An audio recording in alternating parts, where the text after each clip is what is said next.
forefinger and laughed. "Now all three of you outside, and phones on the table. Devices are banned." Delia could guess what was coming next.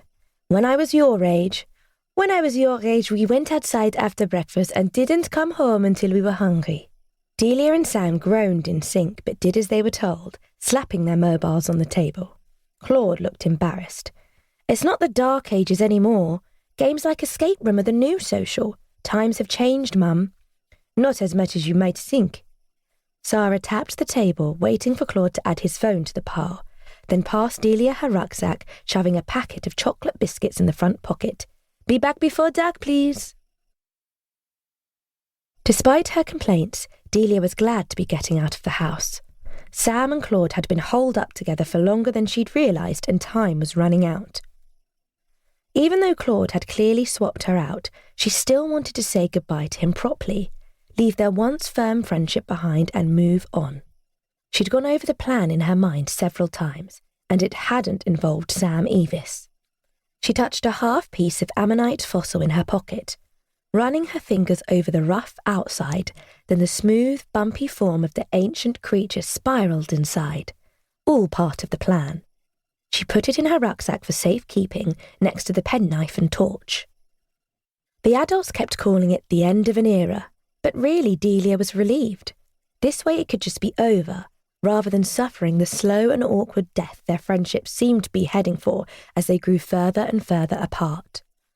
Claude's dad poked his head out of the conservatory, where all the parents were reminiscing over old times.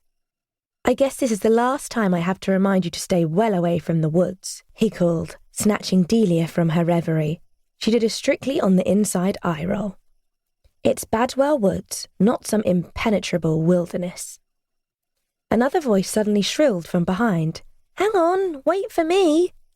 Claude's 10-year-old sister Amity charged past them and out onto the patio, her gold-sequined rucksack bouncing, tasselled shawl flying out behind her like a cape. Mr. Laurent waved a half-eaten acra at Claude. "Keep an eye on Amy, will you? Cheers, bud." "Great," muttered Claude. Chapter 2. Girls' Football.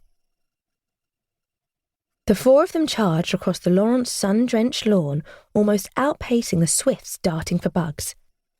Amity rapped to herself, some TikTok song she definitely wasn't old enough to know, as she skipped along the stepping stones, while Sam got his toe under a football and popped it up. Delia called at him to pass it, but instead he did two keepy-uppies and punted it over to Claude. Delia rolled her eyes and climbed the low stone wall at the end of the garden into the meadow beyond, followed by the others. "Are you sad about leaving?" she asked Amity. "Yeah, but we'll be right by the beach in our new house," Amity beamed. "It's so cool, Dee. I can't wait for you to see it. There's rock pools and dunes, and I'm going to learn how to surf." "You're going to learn to eat sand," said Claude. Amity ignored her brother expertly and jumped up to chase after a white butterfly as it skidded through the air. "I'd love to live by the sea," said Delia wistfully, knowing full well she'd never see the Laurents' new house. "You're lucky." "I'd love to live anywhere but my house," mumbled Sam, as he did a sliding tackle on Claude. "Come on, Dee," called Amity, racing off towards a huge oak. "Climb a tree with me." Delia smiled. It had been a while since she'd shinned up a tree. There had been few opportunities for that sort of thing since starting at Maysfield Academy. Her Year 7, soon-to-be Year 8 friends weren't that into outdoorsy pursuits, preferring Netflix and YouTube. She'd yet to find anyone who was into the same kind of stuff as her. Year 7 had been a lot of fitting in and not so much standing out. She ran after Amity, her trainers pounding the grass, shaking loose her worries. Amity was already scrambling up into the lush green leaves.